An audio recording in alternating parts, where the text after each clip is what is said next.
For a subset of whistleblowers and individuals who report misconduct, the United States can become an environment where unresolved targeting, harassment, or reputational smearing leads to chronic psychological strain. When legal remedies fail, the individual's mental health, physical well being, and religious and moral identity can erode.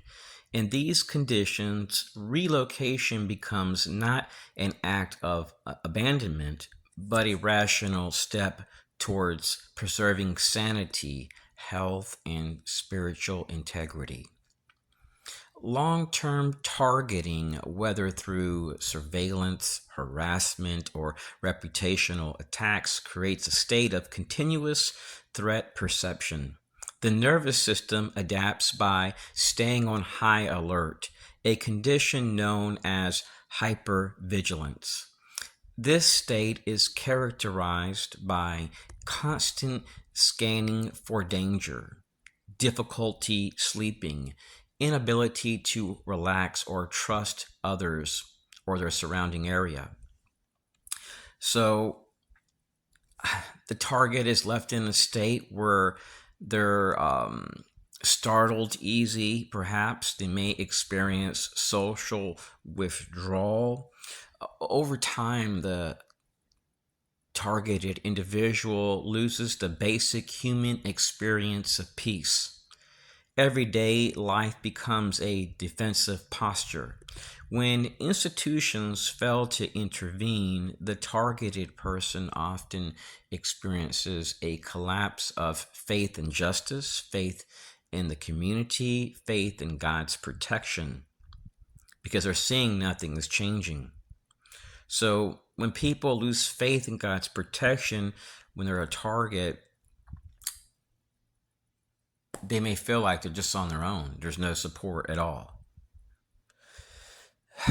So this spiritual disorientation can be as damaging as the harassment itself. Persistent targeting without relief can produce bitterness, anger, and emotional exhaustion. These are not character flaws. They are predictable psychological outcomes when a person is placed under chronic stress. Unresolved stress without intervention can lead to a person being bitter and can overtake a person's life, altering their personality and even worldview. Many targeted individuals report that their cases are dismissed by law enforcement and that all federal agencies slam phones. So, agencies refuse to investigate.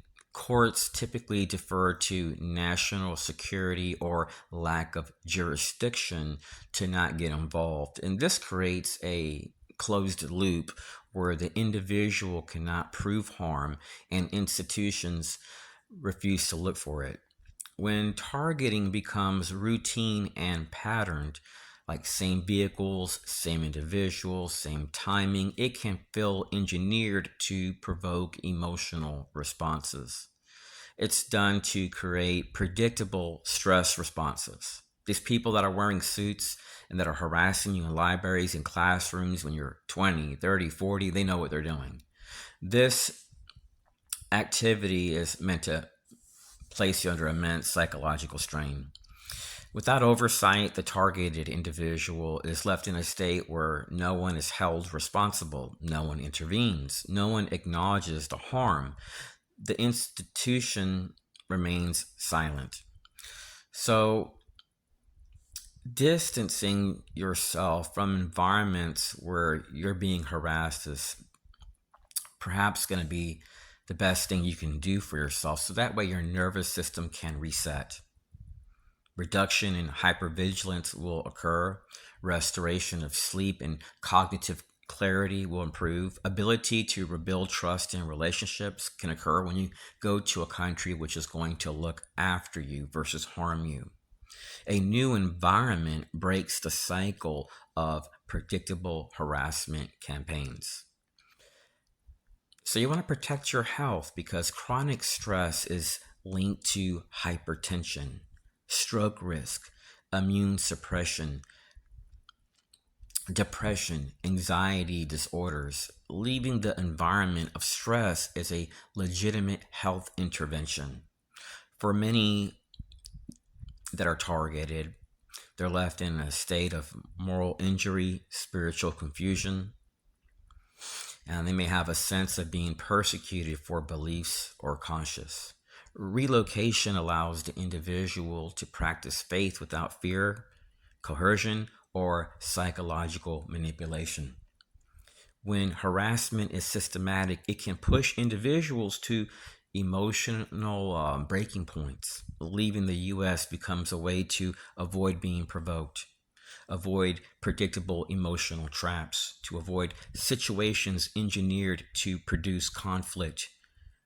I've been documenting this in schools and in libraries since my 20s, and the videos show people with the CIA logo, people coming from bases, people that are tied to black ops groups. This is crazy. When you're leaving the United States, that's not fleeing responsibility, it's preventing harm. You want to be able to live in a state where you can live in peace. For whistleblowers and targeted individuals, leaving the United States is often a protective act, not a political one. It's a decision rooted in mental health preservation, physical safety, religious and moral survival, the need for peace after years of unresolved targeting. When the justice system fails to intervene, relocation becomes the only remaining path to reclaim dignity, sanity, and spiritual grounding. Human beings rely on predictable patterns to feel safe. When harassment becomes the predictable pattern instead, the brain shifts into survival mode. This is not paranoia, it's the nervous system adapting to repeated stress. When a person sees wrongdoing and reports it and is punished or ignored, it creates a deep internal wound. Moral injury is recognized in whistleblowers, veterans, first responders, survivors of institutional betrayal. It's the feeling of the system I trusted violated its own values. Targeting doesn't just attack a person's safety, it attacks their reputation, their sense of belonging, their spiritual grounding, their belief that justice is possible. This creates a fracture between who the person was and who they are forced to become.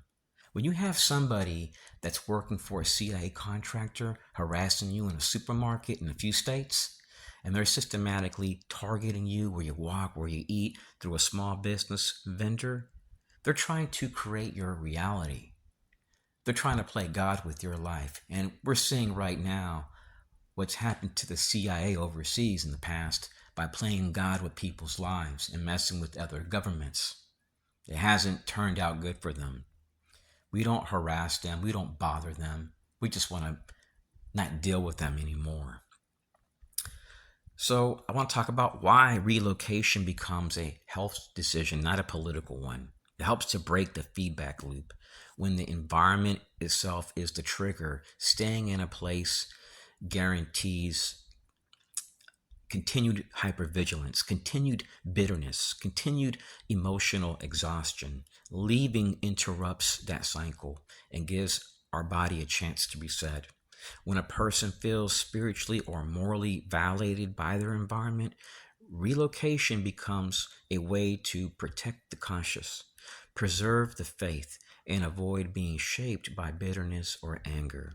This is especially true when the harassment feels targeted at one's values, ethics, or beliefs.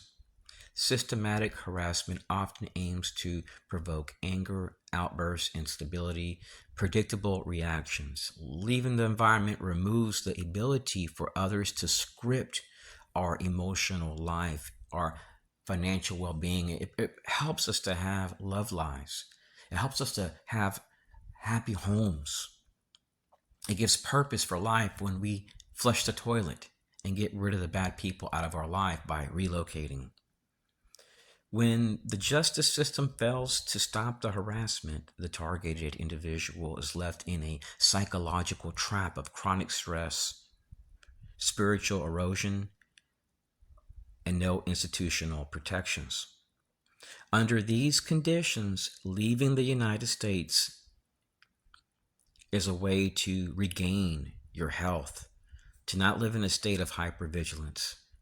It gives you health over stress, faith over bitterness, peace versus being provoked by a CIA contractor or an Israeli or Freemason or a VFW, American Legion, a Citizens Corps program, which is operating outside of our laws, conducting the same acts that only a national security threat, a public safety threat, or a homeland security threat would do with joint partners in our communities towards families, knowing the exact outcome, kind of like citizens on patrol in some communities, like in Texas, or like in Tampa, where we've seen a sheriff and deputies violating a person's rights for many years, harassing families. How would they like it if people were to secretly do that and the county attorney would not intervene?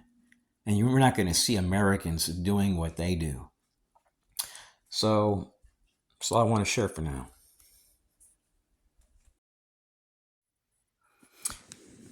In the book of 1 Timothy chapter 6 verse 10, it says, "For the love of money is the root of all evil." It does not say that money itself is the root of evil, nor does it say that bitter is the root. The verse teaches that greed, the desperate longing for wealth, is the trap. It clarifies that people who crave money wander away from the faith and bring many sorrows upon themselves. Money is neutral, it is a tool.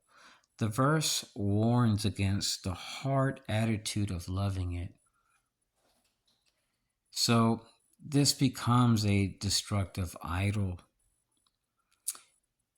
Many of us have seen our institutions weaponized against us.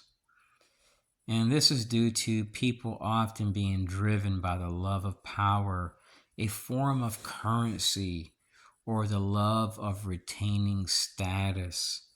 And many of us have seen some of our warriors becoming radicalized, often driven by a sense of loss. They're looking for a different kind of currency, purpose, or belonging. Unfortunately, they're finding it in the wrong places. While the Bible does not explicitly label bitterness as the root of all evil, a phrase reserved for the love of money in 1 Timothy chapter 6 verse 10 in the New Testament presents bitterness as a poisonous root that defiles everything around it. It is treated as a fundamental heart issue that, if left unchecked, leads to grave sin and community-wide corruption, like what some of us have seen through Citizens Corps programs and in our prior administration through DHS, the FBI, CIA, the national security apparatus. In the book of Hebrews, chapter 12, verse 15, it warns, "See to it that no one falls short of the grace of God, and that no root of bitterness grows up to cause trouble and defile many." The passage draws from Deuteronomy chapter 29, verse 18, indicating that bitterness stems from a heart turning away from God, acting like a hidden poisonous weed that spreads and corrupts an entire community. In Ephesians chapter 4, verses 31 through 32, this verse commands us, and it says, "Let all bitterness and wrath and anger and clamor and slander be put away from you, along with all malice." Here, bitterness is listed as a primary source from which other outward sins like anger and slander flow. The prescribed cure is immediate forgiveness. Acts chapter 8, verse 23 talks about how in confronting Simon the sorcerer, Peter identifies his spiritual condition as being poisoned by bitterness and captive to iniquity.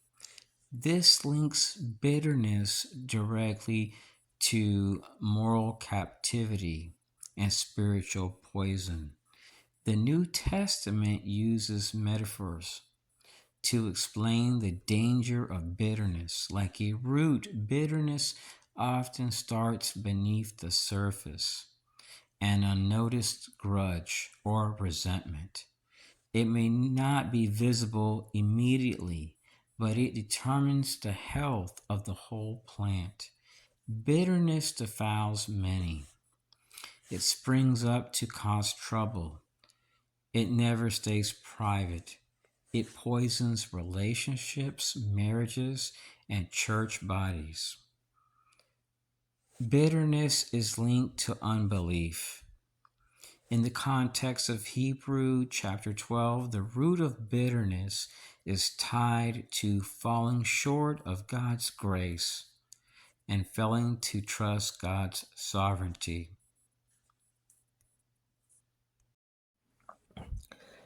A while back, I was having severe issues at supermarkets, where I walked and where I ate when I lived in Austin, Texas. It was really bad. And I had reached out to my grandfather, which worked for the DEA in Puerto Rico, and he had a top secret clearance. So he reached out to some connections in a different agency and was able to find out that I was being targeted by the Central Intelligence Agency and that they were accessing the Citizens Corps programs, emergency management, the municipality, the United States Army's Northern Command, hordes of defense contractors and partners. And one day I was eating food, and this guy wearing a black suit, thin black tie, and black shades went into this restaurant and sat at a table. He wasn't eating or drinking. And I noticed, what do you call this? Antifa, a girl that was tied to this group in a university office of community engagement at the University of Texas, showed up and went to his table. So every few minutes, this guy would just whistle one time. And it only occurred once I took a sip of water. He was continually harassing me in a very covert manner. So after a while, one of the waiters that worked there confronted me and said, "Look, I'm seeing what's going on. Do you want to sit at another table?" And I said, "No."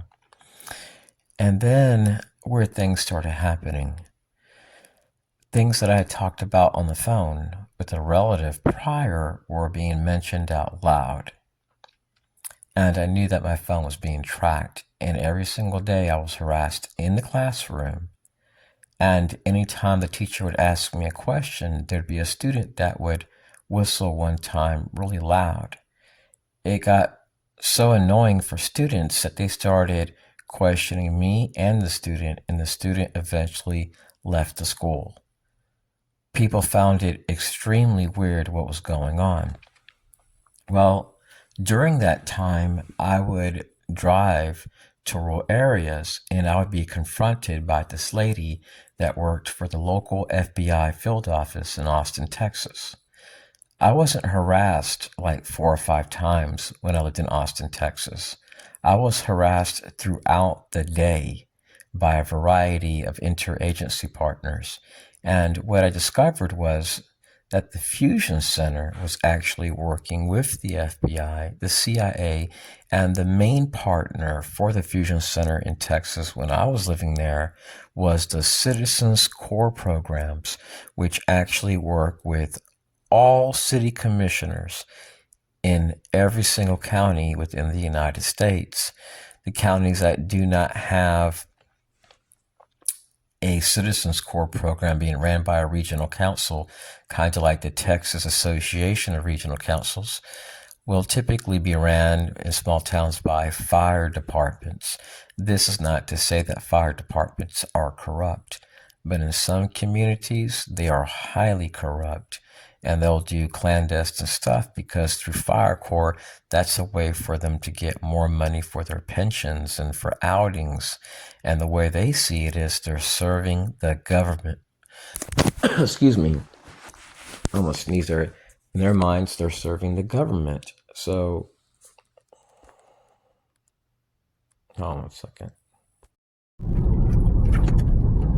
If you want freedom, fellow TIs, you can't stay in a place which denies you that. When you stay in a place which empowers the Central Intelligence Agency, members of the national security apparatus, to profit off of harming people, where they eat with their mother or aunt every week, harassing them by utilizing cops and neighbors and veteran-owned businesses. That's not freedom. You're not dealing with patriots. You're dealing with scumbags. Just say it after me one time. Scumbags. When you're dealing with people that seek to facilitate mass shootings in U.S. schools, you're dealing with scumbags. When you're dealing with people that have to go to an American Legion or VFW to harass an American with no ties to terrorists every single day, you're dealing with scumbags. Despite the fact that they're really good people. If they're being utilized and persuaded to target people based on a national security partner, despite what medals they have, they're not good people. These people have never come out of the way to say, hey man, we're here to protect your rights. We're here to make sure that your constitutional rights are protected. No. And the entire time, guess who knew about these activities? Your FBI. Who do you think partakes in these activities, fellow TIs? Are you actually stupid enough to believe that these activities can bypass our national security apparatus? It's impossible. Even the White House can tell you. It's impossible for somebody to relocate state by state to be harassed by veterans in every single state. And for an American to have documentation of blackened reports in every state. It's impossible. Unless this was being done by the government. So this is outsourced. The enemy, they want you to be in a state where you feel bitter, where you're upset, where you can't enjoy your life. There have been times that I've just been right over here, just at a light, driving home in a car versus driving to the light. They stop right here and look at me and honk the horn. And then I see no tag. And a guy wearing a black suit. Or maybe it's a lady in a purple SUV. And she's not flirting with me. Imagine the car is supposed to stop over there, but it stops right here. And they honk the horn. And then later on, I go to eat out with family. And a car, on the way there, on the opposite side of the road, slows down. And they honk the horn. Then when I park my car, I have somebody drives by and they honk the horn or flick me off discreetly while I'm walking with family into a restaurant. So, gang stalking, fellow TIs, is done in a manner based on deniable plausibility. In Texas, their partners were the United States Army. And I'm not saying they're bad guys. They're just operating as team players. These people aren't targeting terrorists or dissidents. They're targeting Americans that don't have nothing. They're asking for help. And then they're going around harassing people to the point where something seriously wrong occurs, where it impacts them and not the American people. And we're not going to see no uprising from targeted individuals. There's not going to be no group of targeted individuals harming these agencies. People just want to live. They want to hold their dog. They want to hug their grandmother, take a walk without being harassed. But the threat that they face is very real from foreign nations in the future. We have perhaps 7-8 years before we experience severe attacks, fellow TIs, because we're continually trying to control other people. and control other people's resources. And when you do that, when you take away people's sovereignty and you try to make them a vassal, you earn enemies. When you deprive Americans of the ability to be able to take a walk and eat a meal without being harassed, you've earned an enemy, not a friend. When you go out overseas and you bomb innocent people and mass murder them, they always remember that. And they may smile on your face and act like they're your friend, but later on in the future they may stab you in the back because of bitterness. You don't want to live a life filled with bitterness, where you're harassed while eating a meal. You know what it is to eat food and to be harassed by some people tied to Antifa working with the CIA? Did you know there's videos that actually mentions the CIA funding the Kurds? And guess who went there? Antifa. I have videos and pictures where you actually see people wearing black suits and people wearing Antifa shirts. People say they're not an organized group. They are an organized group. Go to Austin, Texas and ask anybody in these little hipster areas. They have meetings.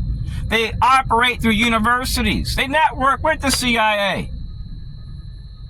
They used to show up at every Southern Poverty Law Center gathering.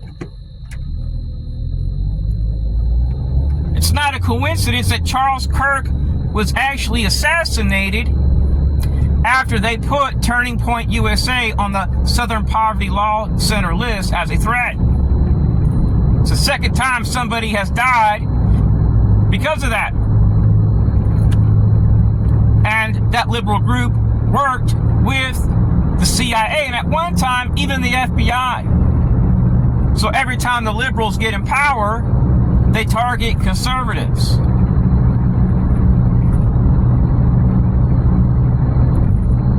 I don't promote institutional distrust because the people of America are not bad.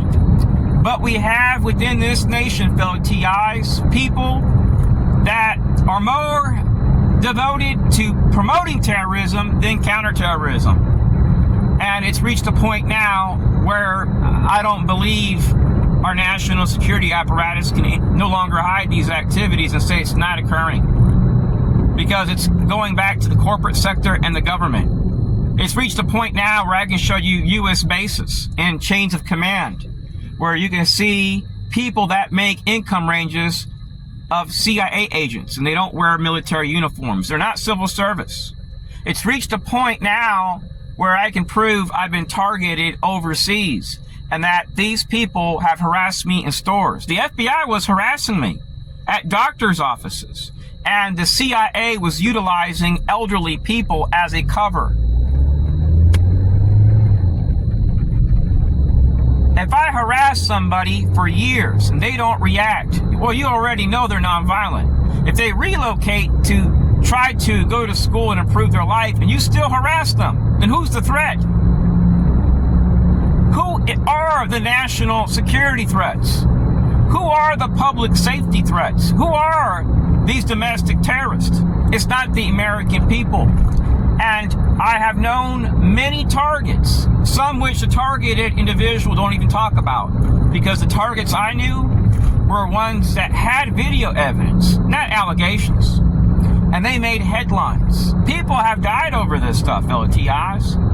And I've been one of the ones that have been scanning the net, trying to encourage people to not react with violence, to leave the country, start a new life if you can. Some of us, we can't leave the country because our enemies have made it where we can't hold steady jobs. We're slandered out of jobs. We're slandered by neighbors and harassed by veterans.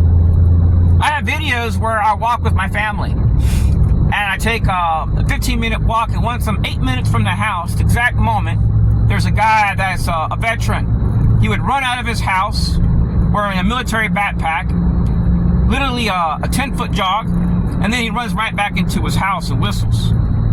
Crazy stuff. Neighbors driving around honking horns, flicking me off. They're not being polite. They're disrespecting me. And you know what disrespect brings is bitterness and anger. And police by law have to hide it. And I think in the very near future, I'm very certain, fellow TIs, they will not be able to hide it. They will not be able to hide the fact that they did everything in their power to facilitate attacks on our homeland, to promote false flags on a micro scale. And I hate to say this, because I believe that Israelis are God's chosen people. But that doesn't mean that we have to go along with what they want done towards other nations. No, we're not supposed to be killing people. But I have documented a lot of Israelis targeting me in the past. I have it on video. You actually see the round hats, the braid here and there. It's undeniable. And the same targeting I experienced here one day, I experienced the next day in West Palm Beach on my birthday. At a 5-star hotel and at a parking lot at a casino. They had a grand opening. And police were forced to conceal the reports. I always do a police radio dispatch request. And in every state I've documented, in versus police being called, they would call the fire department for high-risk operations, where I'm just buying gas since my 20s, 30s, and 40s. And the videos show women that are making over $116,000 a year, driving cars tracked back to government vendors. And what helped me to understand what was going on was I didn't impersonate InfraGard, but I created an email at one time where it looked governmental. So there were a few times that I got reports back that were not redacted. And when I lived in Texas, I was able to scan on encrypted channels. I had a phase 1 and phase 2 radio, and I've utilized it here. And it shows that I've been flagged at one time to Public Works and Parks and Recreation by an outside agency and a contractor over 38 times while watching the sunset. It's not that these people are bad, but an outside agency and contractor was using them. The audios also show hundreds of times that I was flagged in Austin, Texas, where my tag and name was mentioned. The third day I lived there was the first time my name and tag was mentioned. I went to Leslie Poole, the city commissioner. I went to Mayor Steve Adler, that also was the mayor and director of the ADL. And I had told him that I was being harassed by Jewish people and Freemasons, and I was.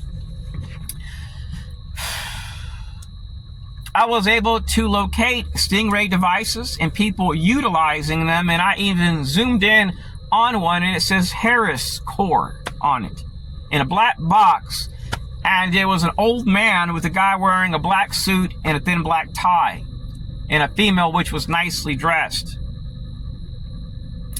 While I drive through this town, I'm reminded of times that I was harassed at a place where I got an oil change, a place where I was buying a birthday cake for a relative, a place I was just having a burger and a milkshake at, a place I was just sitting at, like in a library, just to work on a victims' rights advocacy course, and I recorded nonstop harassment.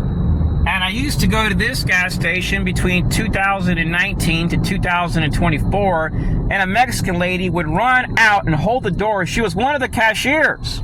The same people would show up. And this is right on North Hancock. And I recorded the same cars showing up. Now, what's the coincidence of that in a place nearby Orlando, Florida? Pretty much it's part of the Orlando, Florida metro area. I recorded Virginia tags. Hordes of people involved in diversity and inclusion.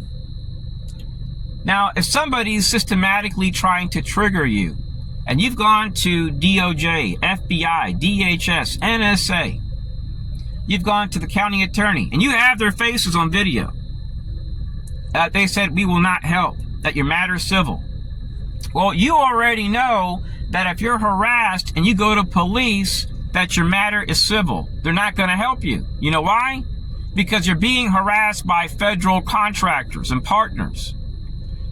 The CIA and other clandestine groups like the FBI and other national security partners, they turn at times to groups which have partnerships with law enforcement, because they know that if that was exposed, if it was exposed that veterans and Freemasons and trusted groups of secret societies and university students and fraternal orders and small business incubators, if it was to be known to the American people that this was occurring, it would drastically impact national security. It perhaps would not start any riots or anything like a civil war, but it would cause institutional distrust. That's not what I'm trying to promote. I'm trying to promote awareness of an activity which does occur. And I would say that a huge portion of those which are impacted by these activities are in a state of hyper-awareness, kind of like being hypnotized, or somebody which is being battered every day. They're in a state of hyper-vigilance.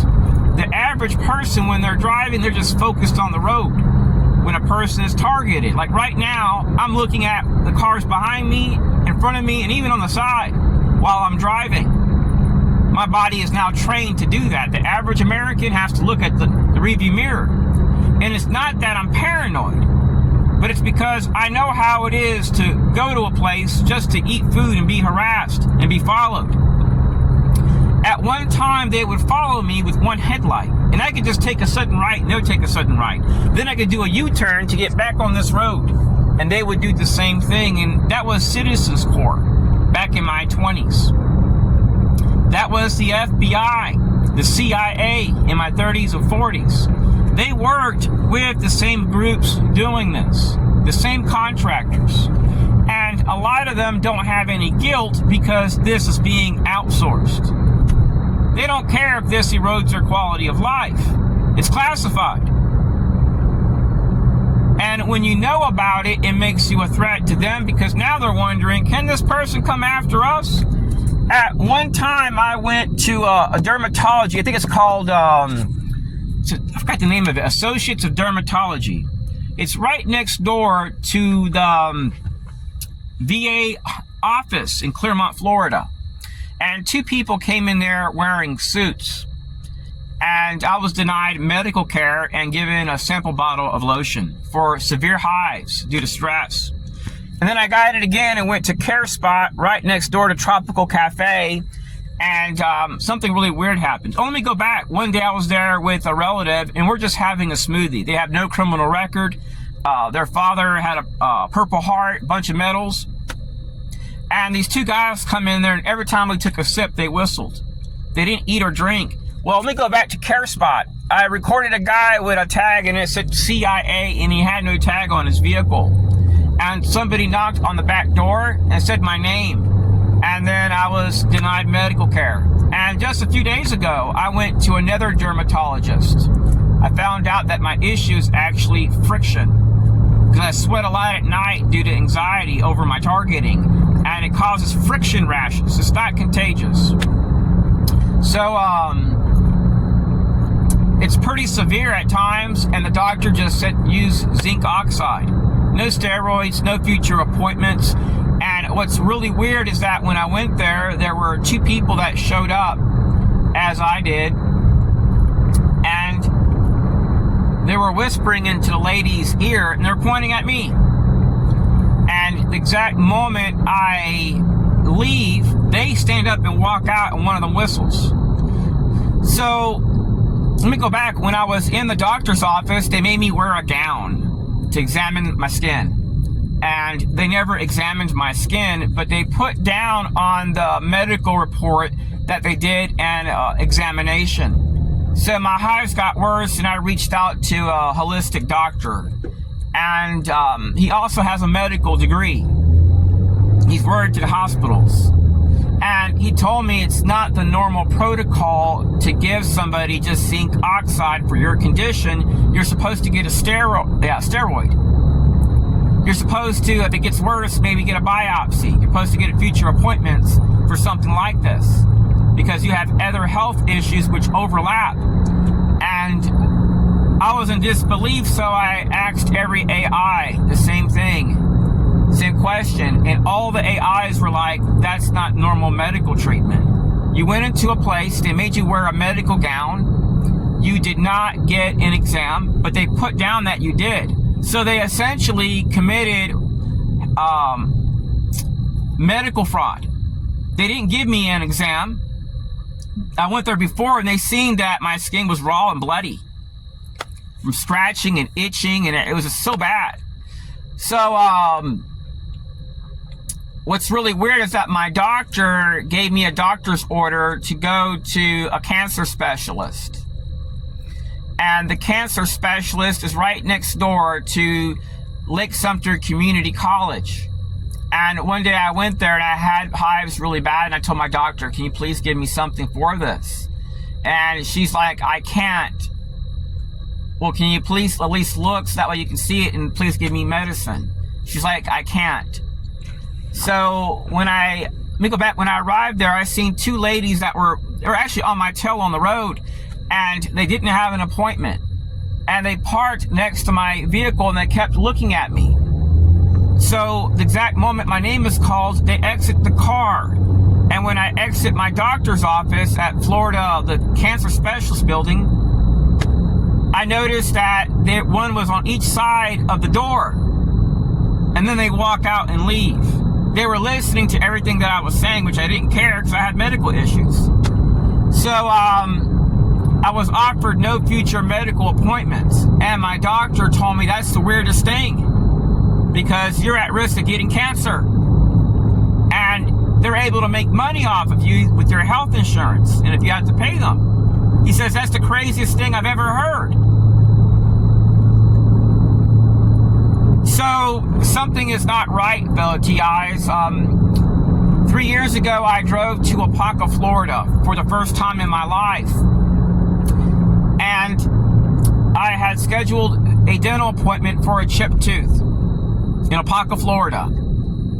When I get there, they said we're going to do a dental cleaning first, and I told them that I already had one, and I can show proof that I had one 3 months prior at a different place. I told them I just want to get my chipped tooth fixed. That's what I made the appointment for. So they do a dental cleaning despite me telling them that. I don't know why. And I hear the guy pushing up on my tooth, and I feel the tooth go into my mouth. Half of my tooth was gone.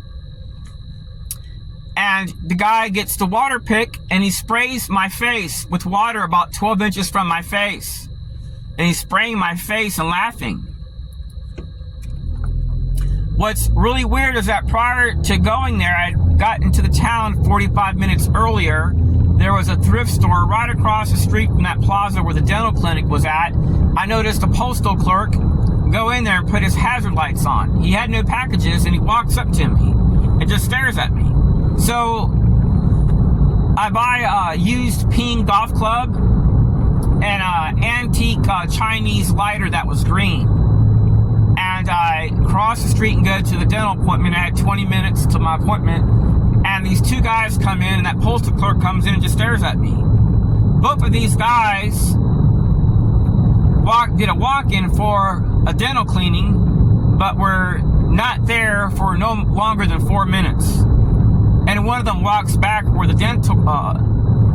doctors are at, and dental assistants. I found it to be so odd. And then these guys kept looking at me excessively. I'm there just to pay for dental work. So I had to go to an emergency dentist.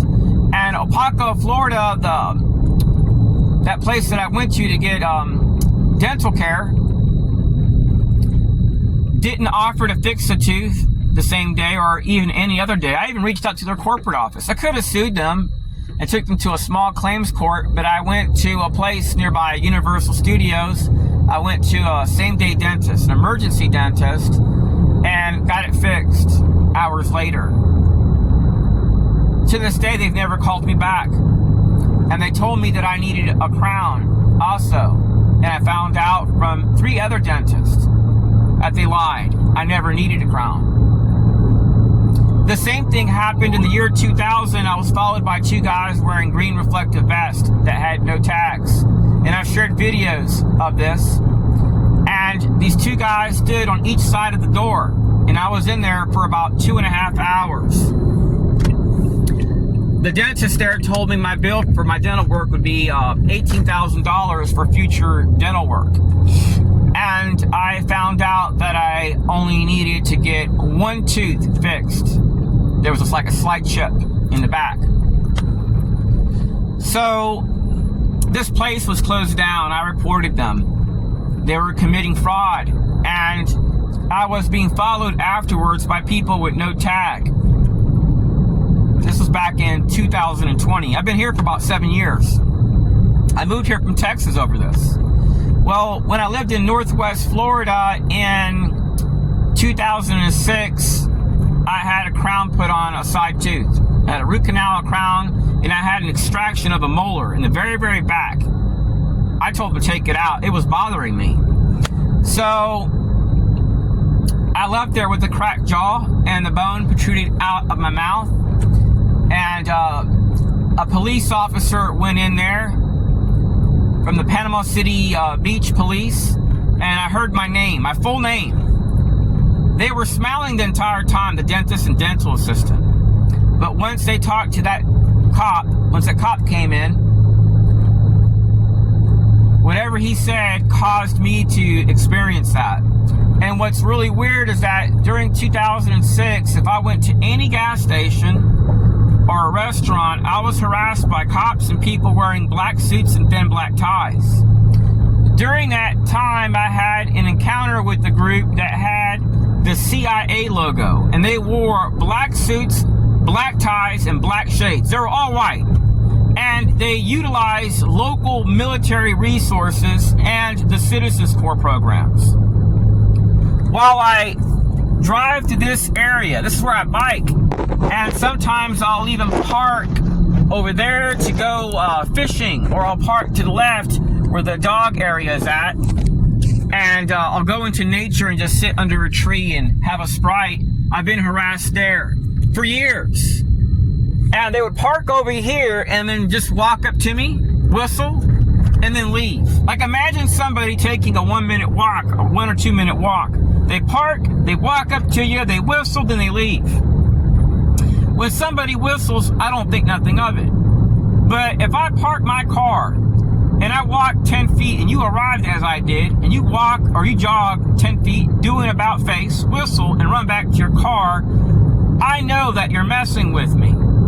And when I lived in Austin, Texas, I would go to my mailbox in this apartment area where I lived at. And on the way there, I would notice a lady wearing the same exact sunglasses as I did, and they had a camera, and the same camera I had. And the exact moment she would pass by me, she would walk on the grass and go around. That didn't bother me.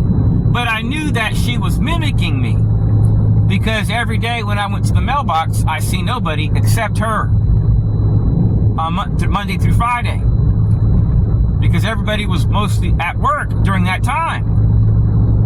So during that time, I was harassed by a group of guys that all had GSA profiles, and they were in the lobby of the apartment area. They had a place there where you can get coffee and cookies and snacks, and I would go there and get a coffee. And I seen all these guys, so I sat in the lobby.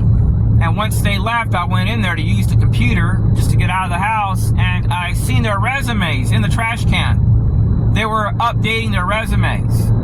And I have some ethical hacking skills, so I was able to extract passwords, all types of stuff. And I found out that all these guys were ex-military. And what was weird was they were harassing me on a daily basis. So right now, I'm at the front entrance of where I live at. And when I drive into this place, I'm reminded of being harassed at the front entrance. Being harassed by this neighbor that lives in a house that used to be owned by the city here. And he has an office at the Small Business Opportunity Center. I'm reminded of being harassed by a guy that works for Lockheed Martin in Orlando, Florida, on the street. I was being harassed by neighbors on this street that are tied to Block Watch. When I lived in Texas, the very first week I drove to a Walgreens to buy Windex, bleach, household, stuff just to clean. So I was moving into a new apartment. And this lady parks next to me, and she had on her car, it says block watch. And every time I would arrive, she would arrive and she wouldn't turn her head to the left or to the right. Well, I ended up hiring a private investigator because they would come as a group and harass me in line in stores. And I went to Mayor Steve Adler.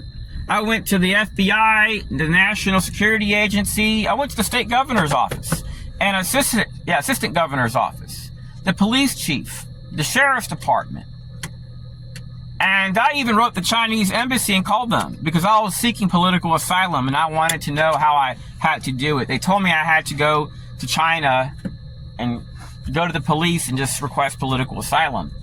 So during that time, those 5 years there, I was being harassed by the local FBI field office when I would go to clinics for my alopecia areata due to stress, heart palpitations, stress hives.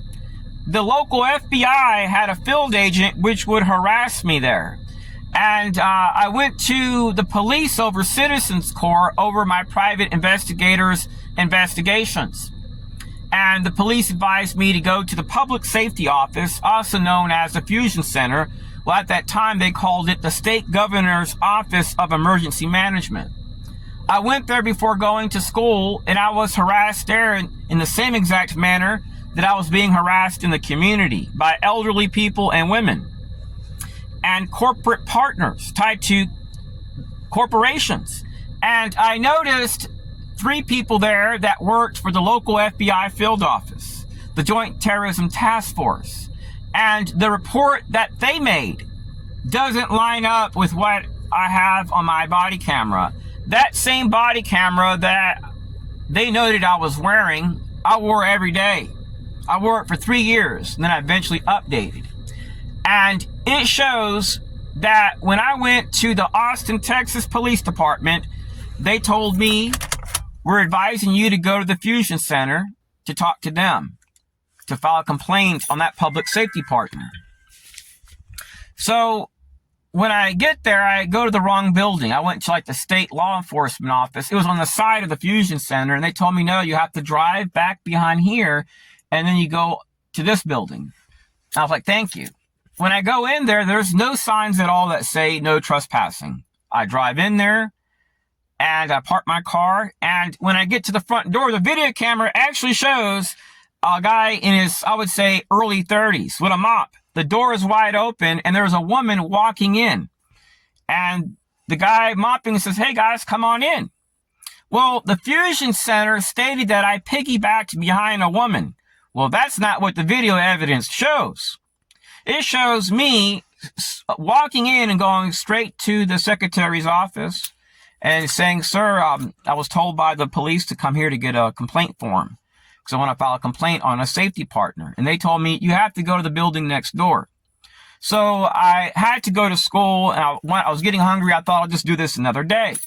So I seen a guy, and I talked to him. I said, they told me to go to this building, but I want to make sure I go to the right door. And he's like, well, how can I help you?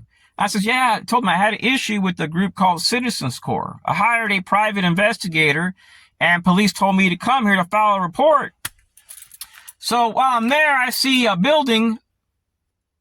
I see a door open up, and I see a bunch of women exiting the place, and I see a lady marching towards me wearing white earbuds.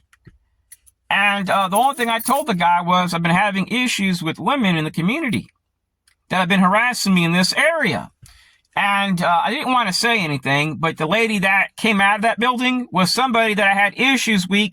Excuse me. I need to get some water. Bear with me one moment. I had issues with 2 weeks prior. I got to open up this bottle of water here. I have a nicotine pouch in my mouth. I don't smoke cigarettes. So I quit around 2018. So bear with me one moment. This water is so tight. So,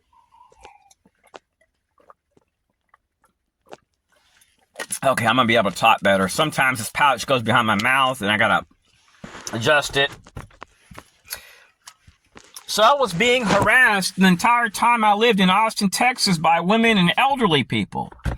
And I told the Joint Terrorism Task Force guy, who was really nice. I told them, these people came my way to harass me. I told them, I said, look, I have what you've done to me on video. You guys have harassed me in the past. I'll be back with a court order, a motion. So the person that made the report put down that I piggybacked into the Fusion Center and that I trespassed into the Fusion Center, but I had a car dash cam, and I even have the footage. It's timestamped. It shows me leaving the police department in Austin, driving to the Fusion Center, driving there, and you see not one no trespassing sign. Use Google Maps. There was not one sign. Maybe later on, years later, they put a sign there. So the public safety police came and they said they were going to issue me a warning citation for no trespassing for parking my car there. And I said, sir, there isn't no trespassing signs here. And then they started looking down, and they wanted my body camera. And before they arrived, I threw it in my car and locked the door. I said, sir, I don't agree to searches. And the guy starts laughing, and he tells his partner, we can't do nothing to this guy. So years pass, and in 2023, I think was around there, 2022, may have been longer, there was this data leak called the Blue Leaks. And out of curiosity, I just typed in my name on the platform, and my name comes up with a picture of me. And it says that I piggybacked into the Fusion Center. It says that I screamed, I'll be back. When I didn't scream that, I just said, I'll be back to file a motion on you guys for what you're doing. But it wasn't directed at the Joint Terrorism Task Force, but the two people that had came out of that building and approached me. I knew what was going on. So they painted a picture of me going in there as I was a threat, when the video footage and the audio clearly shows that I wasn't. Then they also said that I had an issue with women with white earbuds, which isn't true. I wear white earbuds. When I go biking, I'll listen to my MP3 player. When I seen the report, I was so frustrated, and I typed up my feelings. I made some typos, and I shared it on my channel called Restricted75921 on Twitter. It's the very first link, and it shows the report. I redacted it so people can't see my name and my tag. So, but it shows the report. And I had reached out to the Austin, Texas county attorney over it. And then later on, they talked about cutting off ties with the Fusion Center right after I sent that letter. So the fraud was very real. And when I went to the police department over targeting by an officer, the internal affairs never responded back. Bear with me one moment. Okay, it's my doctor for my blood results. So I have to look at other countries because I want to stay healthy and happy. I bought some alfalfa sprouts, some mung bean sprouts. I want to start sprouting. I have to go into the house here in a little bit and feed my grandmother. Hospice is here right now. So it's a tough time. I want to stay alive. I want to enjoy my time with my grandmother. Her days are numbered. I don't want to be harassed while eating food and have people in black suits asking a waiter to whistle over my food. This actually happened when I drove to Mount Dora the last time I ate with my family. A veteran with a Masonic logo on his car parks in the no parking area on the curb in front of a restaurant. And he asks the hostess to whistle in my face and says that I'm a pedophile and terrorist. And the exact moment I get there, she goes, "Psst." And this was being documented in Texas on video while eating, and it shows men wearing black suits, black shades, and black ties. I reached out to my grandfather, which worked for the DEA in Puerto Rico. Now he's deceased, so I can tell you this. And he utilized his secret clearance, and the first thing he said was, you're dealing with the Central Intelligence Agency, the local FBI, the Northern Command, the Texas Association of Regional Councils, which is running the Citizens Corps programs, the American Legion working with what do you call this? The Texas Municipal League, which works with politicians and news teams. They're all on the same table. That promotes narrative control right there. And he said, you're essentially being mobbed by neighbors that are listed as neighborhood watch group members with ties to cops. And he says, your videos clearly show harassment by the fire department, GS4, and harassment at doctor's offices. And it shows these people in black suits talking to the security guard. And then when I go into the doctor's office, the guy puts his mouth on the door and there was a gap on the door. And he whistles nonstop until the doctor comes for 3 minutes. Days later, that same security guard that worked for GS4 at the doctor's office was spotted with these guys wearing black suits when I was in a Lowe's hardware store buying tomato seeds and paint for my room. And the guy wearing the black suit just stands there holding a cell phone, and the guy from GS4, the security guard that worked at the hospital, this was days later, walks up to me and whistles this close to my face. And then the guy in the black suit and him both walk out and leave the store. So they were recruiting people that were neighbors, that worked for public safety, that worked at gas stations, and they were tracking me via Stingray technology. And I have noticed this targeting reduced, but I'm still targeted at times. This has been ongoing since 1996. I've recorded every federal agency that I've called slamming phones and refusing to help. And I have it all on video. So I hate to be long-winded, but I just want to let this all out. This is a very real activity. And let me tell you one thing. About a year ago, this guy moves in next door. And I'm cleaning my yard. He walks out of his house, he tucks his head down like this, and he whistles one time and he goes back into his house. And this happened a few times. He never said hi to me. And there was a lady that came to that house, and something really weird happened. One day I'm driving home, and I'm pulling into the driveway, and I see a little kid that's probably about 3 or 4 years old, a little black child, walking by herself and going into that white guy's house.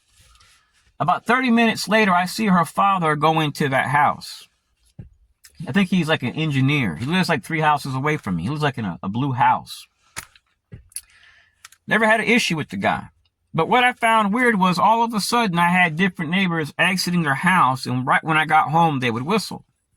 Then they would go right back in. And when I would take walks a block away, the same thing would happen. When I seen that, I knew I was being harassed. Imagine you're walking with your family and there's nobody outside, and you're walking with your grandmother. But the exact moment you pass by this guy's house, he runs out of his house 10 feet away with a green U.S. Army backpack. He's retired military. And then he comes to a complete stop. He whistles and runs right back into his house. Like within seconds, this all happens.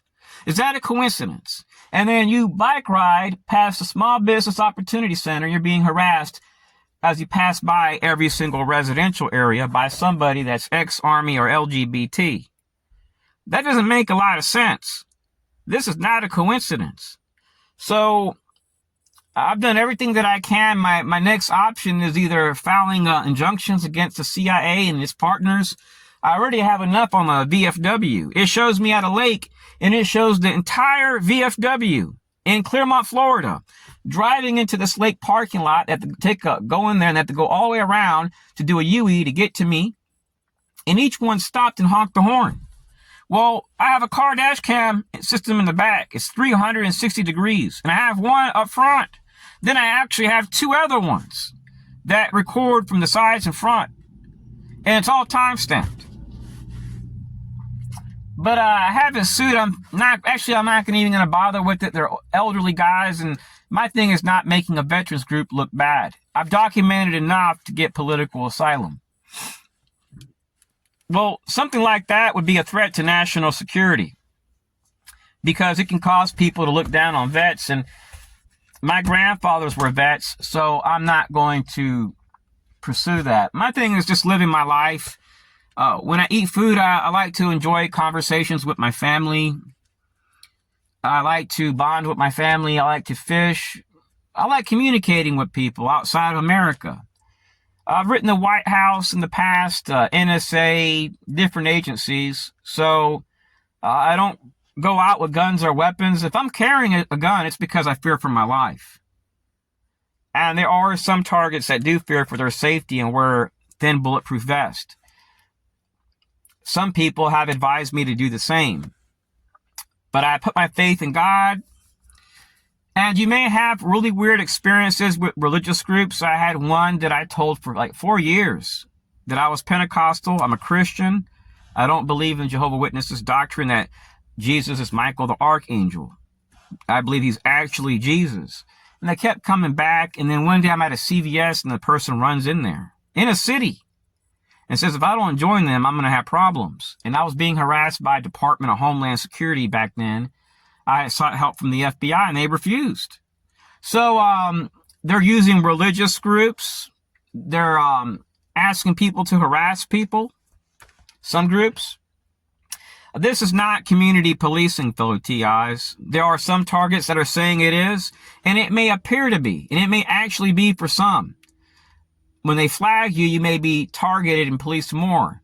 But overall, when you really look at the bigger picture, this is a federal activity tied to the corporate sector, and there are foreign governments doing this in our country to meet their political objectives. This is very evil. When you try to destroy people's lives and you hide behind an Israeli flag or CIA flag, you're really nothing more than a demon. Because people have a right to freedom of speech. If they don't support terrorism, if they don't support violence and mass murder, why harass them? So I should be in the house giving my grandmother a kiss right now. She's hardly eating. But this is important because there are targets all across the United States that are facing this. And I know targets that have committed suicide. I know targets which have gone crazy over this. They've lost marriages, their wives. 50% are now unemployed. They've all talked about being slandered out of jobs.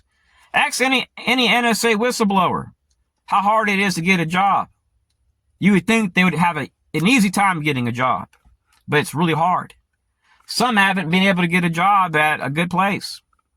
And there are even FBI whistleblowers laying low. To this very day, they're persecuted. God bless. Just say no to domestic terrorism and violence. Hopefully, justice and accountability will come towards those which are doing this. Unconstitutional activity, these special access, unacknowledged special access programs, behavioral research, targeting, and all this BS. This is some sick stuff, fellow TIs. And they love doing this to minorities and then utilizing diversity and inclusion as a cover. You know what it is to be harassed while eating at malls by Jewish people and people with top secret clearances, utilizing government vendor cars from a government vendor. For more than half of my life, since 1996, state by state, I've documented Sheriff Association members, contractors, InfraGard, Texas Citizens Corps, slander in a neighborhood. In every neighborhood, I've been harassed. In every single one. And for years, I was targeted upon arrival to places by the FBI in Texas, by the local CIA, the Northern Command. They'd park next to my car and harass me. I'd park in the very back of the parking lot on a rainy day to see what would happen. And they would park next to me and enter as I did and leave as I did. Even when I was with my family. If somebody's watching me to protect me, that's different. But I've never had one American say, hey, we're here to fight for your rights. We're looking after you. No. These people were harassing me and trying to pretend they were looking out for me. And they would harass me in stores and laugh in my face and do all types of stuff.